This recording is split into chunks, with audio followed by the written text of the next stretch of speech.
Study IQ IAS, अब तैयारी हुई अफोर्डेबल। नमस्कार दोस्तों, भारत सरकार एक बहुत बड़ा कदम लेने जा रही है। जैसा कि आपको पता होगा, जिस तरह से जीपीएस होता है ग्लोबल पोजीशनिंग सिस्टम, उसी तरह से made in India NavIC system भी है। इसको कहा जाता है नेविगेशन विथ इंडियन कॉन्स्टिलेशन। तो ये नेविक सिस्टम जो होता है उसको भारत के अंदर अभी बड़े स्तर पर इस्तेमाल नहीं किया जा रहा है, क्योंकि जब तक हम इसको अपने स्मार्टफोन के अंदर यूज नहीं करेंगे तब तक इसका बड़ा एक्सपेंशन नहीं हो पाएगा।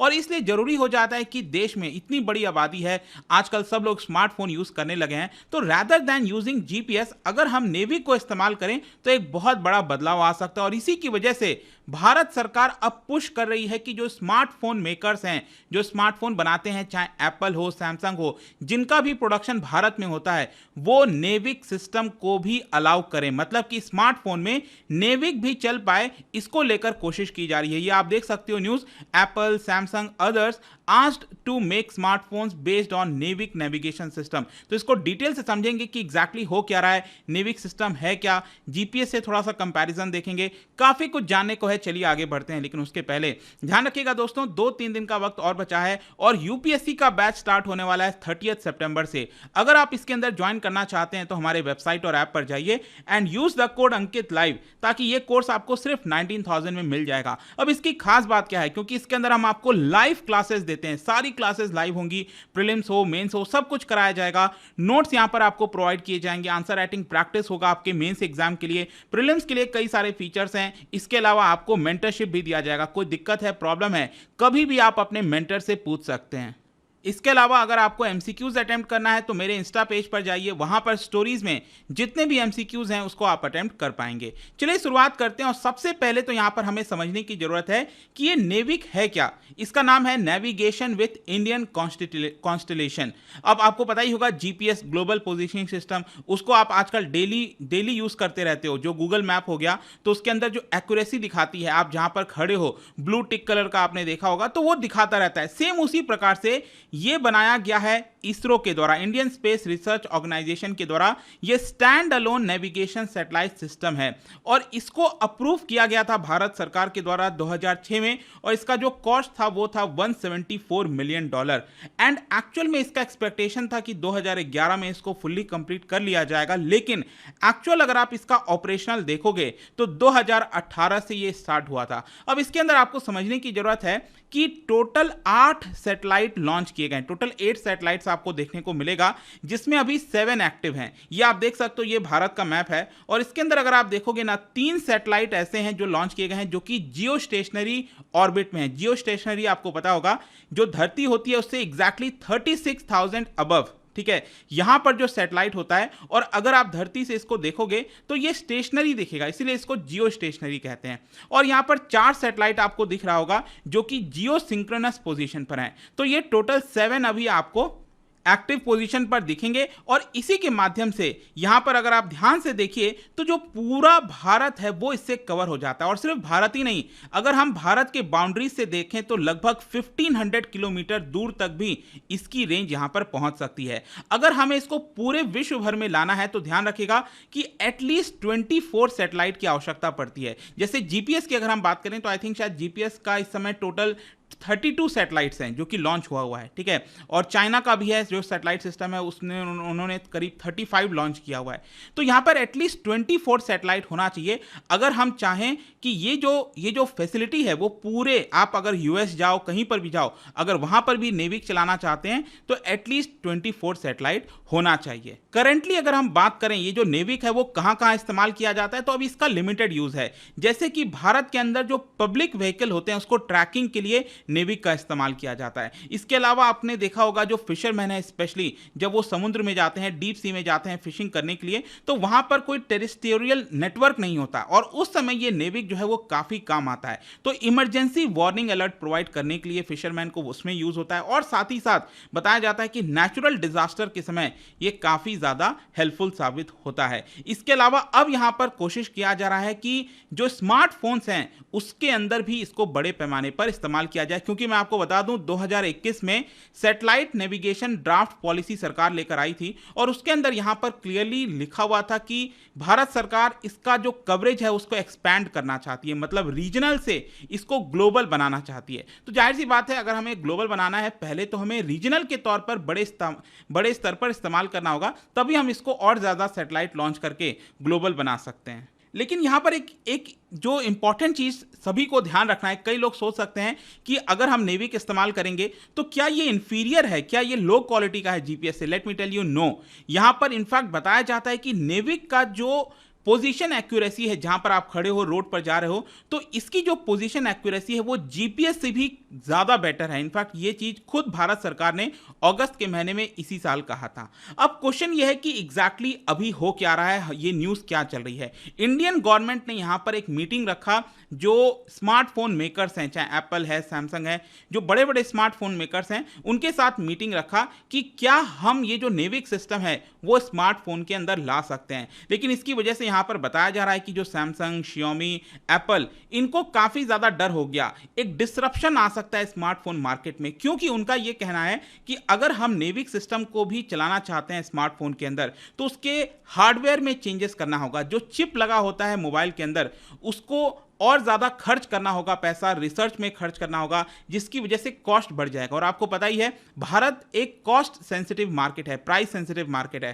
थोड़ा सा भी प्राइस बढ़ता है तो यहाँ पर जो डिमांड है वो गिर सकती है। तो ये चिंता है यहाँ पर स्मार्टफोन मेकर्स को, लेकिन भारत सरकार चाहती है कि नहीं, इसको लगाया जाए, क्योंकि आपको पता है कि देश के अंदर इस समय सेल्फ रिलायंस, आत्मनिर्भर, इस तरह की बातें कही जा रही हैं। तो इसको अगर लगाया जाएगा तो जो जीपीएस के ऊपर अभी हम डिपेंडेंट हैं उसके ऊपर से निर्भरता कम हो जाएगी। इनफैक्ट मैं आपको बताऊं, जो चाइना हो गया, यूरोपियन यूनियन हो गया, जापान, रशिया, उनका खुद का ग्लोबल और रीजनल नेविगेशन सिस्टम मिलेगा जो कि जीपीएस को राइवल करता है। 2018 से जो नेविक है वो आपका स्टार्ट हो रखा है, लेकिन जैसा मैंने बताया अभी भी इसका मिनिमल यूज है और इसको अब भारत सरकार चाहती है कि और ज़्यादा फैलाया जाए।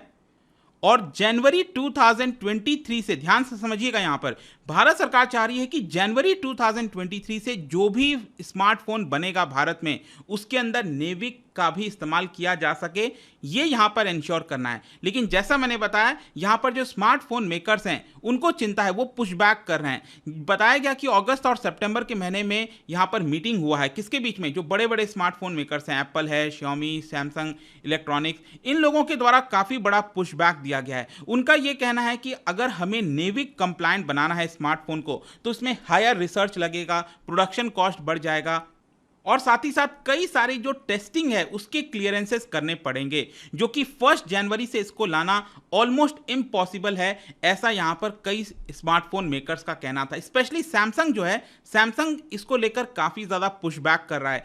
बताया जा रहा है कि 2 सितंबर को यहां पर क्लोज डोर मीटिंग हुआ था स्मार्टफोन प्लेयर्स और चिप मेकर्स और साथ ही साथ जो आईटी मिनिस्ट्री है, स्पेस एजेंसी है इसरो, इन सभी ऑफिशियल्स के बीच में। तो सैमसंग का यह कहना था कि यहां पर हमें चिप सेट तो ज़्यादा महंगा लगाना ही पड़ेगा, लेकिन इसके अलावा और भी कई कंपोनेंट्स ऐड करने पड़ेंगे स्मार्टफोन के अंदर, तभी ये जो नेविक है वो आपका स्मार्टफोन में चल पाएगा। फर्दर यहां पर उनका ये भी कहना था सैमसंग का कि 2024 तक हमने ऑलरेडी प्लान कर रखा है कि विश्व के अंदर कौन कौन से स्मार्टफोन के मॉडल्स लाए जाएंगे। तो अगर यहां पर ये वाला अगर सिस्टम लाना पड़ा, अगर भारत सरकार इसको कंपलसरी कर देती है, तो 2024 तक का जो हमारा लॉन्चिंग था, जो हमने प्रिपेयर कर रखा था, वो सब यहां पर खत्म हो जाएगा और हमें काफी बड़ी प्रॉब्लम आएगी। तो आई होप कि आप समझ पा रहे होंगे यहां पर क्यों जो स्मार्टफोन मेकर्स हैं उनका पुशबैक आ रहा है, वो नहीं चाह रहे हैं कि ऐसा हो। लेकिन क्वेश्चन यह है कि क्या भारत इकलौता ऐसा देश है जो कि इसको इंप्लीमेंट करना चाहता है? Let me tell you, no.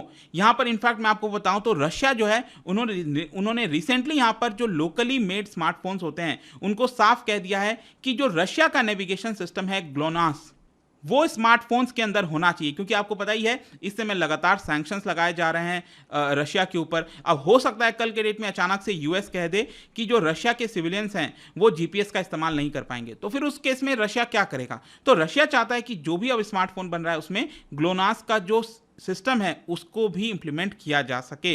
इसके अलावा अगर मैं आपको बताऊं तो जो चाइना का बाइड्यू, ये अगर आप देखोगे तो ये जून 2020 में कंप्लीट हुआ था और इन्होंने ऑल्दो अभी तक मैंडेट नहीं किया है, लेकिन बताया जाता है 2021 के रिपोर्ट के आधार पर कि चाइना में इस समय लगभग 94-95% जो फोन बन रहे हैं, स्मार्टफोन बन रहे हैं, उसमें बाइड्यू सपोर्टेड है। मतलब कि आप चाइना का नेविगेशन सिस्टम चला सकते हो। एप्पल का वेबसाइट कहता है कि 5 ग्लोबल और रीजनल नेविगेशन नेटवर्क जो हैं वो इसके स्मार्टफोन में वर्क करेंगे, जैसे जीपीएस, ग्लोनास, बाइड्यू, ये सब चल सकता है आईफोन के अंदर। तो क्वेश्चन ये है कि अगर ये लोग इसको इंप्लीमेंट कर सकते हैं तो डेफिनेट सी बात है जो नेविक सिस्टम है जो भारत का है उसको भी इंप्लीमेंट करना चाहिए। ऐसा भारत सरकार कह रही है और पुश कर रही है स्मार्टफोन मेकर्स को कि आप ऐसा करो। अगर हम बात करें कि भारत के अंदर किस तरह का मार्केट है, किसके पास कितना शेयर है स्मार्टफोन का, मैं बेसिक फोन की बात नहीं कर रहा हूं, मैं स्मार्टफोन की बात कर रहा हूं, तो यहां पर अगर आप देखो तो Xiaomi और Samsung इनके पास लगभग 38% मार्केट है।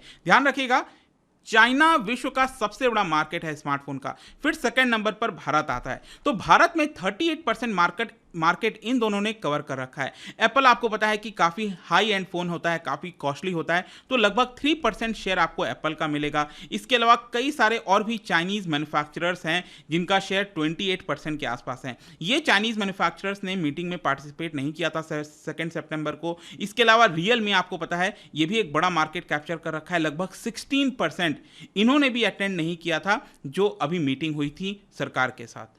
लेकिन इन सभी चीज़ों के बीच एक जो इंपॉर्टेंट चीज़ आपको ध्यान रखना है, जो सबसे बड़ी रुकावट है, प्रॉब्लम है इसको इंप्लीमेंट करने में, और सबसे बड़ी प्रॉब्लम सैमसंग और Xiaomi को आने वाली है। क्योंकि सैमसंग और Xiaomi का अगर आप मार्केट देखोगे तो इनका एक बड़ा कैप्चर मार्केट है अंडर $200 कैटेगरी। $200 के अंदर जो स्मार्टफोन बनते हैं उसमें इनका सबसे बड़ा यहां पर आपको मार्केट शेयर देखने को मिलेगा। और इनका कहना है कि अगर हमें नेविक को इस्तेमाल करना है स्मार्टफोन के अंदर तो इनको यहां पर ड्यूअल बैंड चिपसेट का इस्तेमाल करना पड़ेगा स्मार्टफोन में, और अगर ये ऐसा करते हैं तो इनका कॉस्टिंग काफ़ी हाई हो जाएगा और जिसकी वजह से स्मार्टफोन के प्राइसेस बढ़ जाएंगे और हो सकता है इनका जो मार्केट शेयर है वो यहाँ पर कम हो जाए। तो देखने वाली बात होगी कि क्या होता है कि नहीं। अल्टीमेटली कंक्लूजन ये निकलता है दोस्तों, जो स्मार्टफोन प्लेयर्स हैं उनका कहना है कि 2025 तक हम चाहते हैं कि इसको इंप्लीमेंट किया जाए, ऑल्दो फाइनल डिसीजन आगे आने वाले दिनों में होगा। और बताया ये भी जा रहा है कि एक और मीटिंग बुलाई जा सकती है सरकार और स्मार्टफोन मेकर्स के बीच में।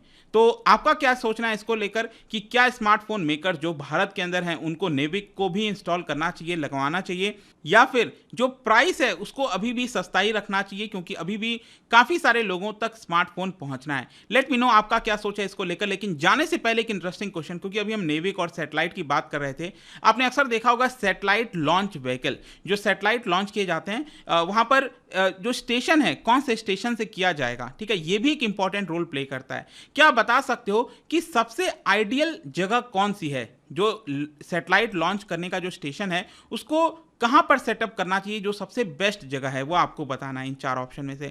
इसका राइट आंसर आपको पता ही है, मेरे इंस्टाग्राम पर तो मिलेगा ही, वहां पर अगर आप नहीं हो कोई बात नहीं, टेलीग्राम से भी ले सकते हैं इसका सही उत्तर। मैं कई सारे जो MCQs हैं वो यहाँ पर स्टोरीज में डालता रहता हूँ। बाकी अगर आपको PDF चाहिए तो टेलीग्राम पर आइए, अलग अलग सोशल मीडिया पर आप जुड़ पाओगे। और जैसा मैंने बताया UPSC की तैयारी अब आप कर सकते हैं by using the code Ankit live, ताकि ये कोर्स आपको सिर्फ 19,000 में मिल जाए। आई होप कि वीडियो आपको पसंद आया होगा। मिलता हूं आपसे next time. Till then thank you very much, see you soon. Study IQ IAS, अब तैयारी हुई अफोर्डेबल।